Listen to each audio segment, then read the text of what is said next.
వైసీపీని పక్కన పెట్టేసిన సాక్షి.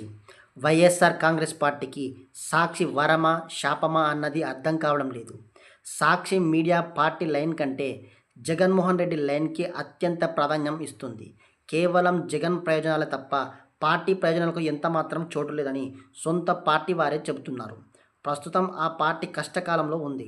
అధికార కూటమి నుంచి తీవ్రమైన దాడి జరుగుతుంది. ఈ సమయంలో సాక్షి అనేది సమర్థవంతమైన రక్షణ కవచంగా ఉండాలి. కానీ సాక్షి ఎడిటోరియల్ టీం తీసుకుంటున్న అయోమయ నిర్ణయాలు పార్టీకి మైనస్ చేస్తున్నాయన్నది ఆ పార్టీ కార్యకర్తల ఆవేదన. క్షేత్రస్థాయిలో పోరాడుతుంటే మీడియా కవరేజ్ లేక కష్టమంతా వృధా అవుతుందని వారు ఆవేదన వ్యక్తం చేస్తున్నారు. జగన్మోహన్ రెడ్డి మావీగన్ అనే ప్రతిపాదన తీసుకొచ్చిన సంగతి తెలిసిందే.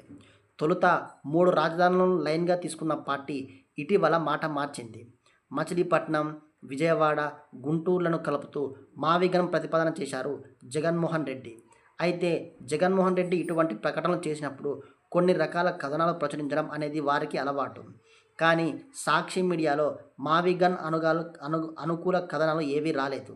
కనీసం వాటికి ప్రాధాన్యం కూడా దక్కలేదు. ఇటీవల మాజీ మంత్రి అప్పలరాజు కుమారుడు బైక్ ప్రమాదంలో ఒకరి మరణానికి కారణమైన సంగతి తెలిసిందే. అయితే ఈ వ్యవహారంలో అప్పలరాజుకు వైఎస్ఆర్ కాంగ్రెస్ పార్టీ శ్రేణులు అండగా నిలిచాయి. కానీ సాక్షి మీడియాలో మాత్రం ఈ అంశానికి సంబంధించి చోటు దక్కలేదు. దీంతో మాజీ మంత్రి అప్పలరాజు సైతం బాధపడుతున్నారట. పార్టీ కోసం ఎన్నెన్నో మాటలు అన్నానని, అందుకే టార్గెట్ అయ్యానని అనుచరుల వద్ద బాధపడుతున్నారట.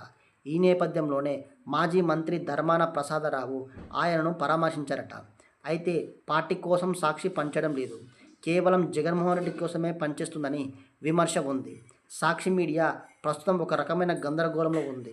సొంత కథనాలకు ప్రాధాన్యం ఇవ్వలేక, ప్రతిపక్షాల విమర్శలకు సమాధానం చెప్పలేక నానా అవస్థలు పడుతుంది.